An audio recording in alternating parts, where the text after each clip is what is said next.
Here it is, my most requested business. Would I buy a red rooster in Brisbane for $200,000?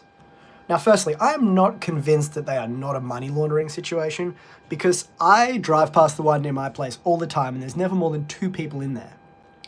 But it's also, how do you say, probably demographically different from where I get takeaway. Anyways, so they give you some hints about what's going on in this business. They say it's under full management.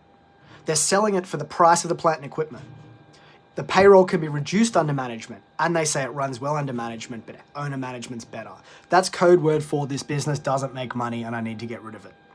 Why would you sell a business for $200K if the P&E is worth that much? It has a 10-year lease remaining, it does 1.5 mil revenue, and it's under full management if it worked. I would never buy a red rooster simply because I just don't know what demographic trend they're going for now. They feel like the muffin break of chicken.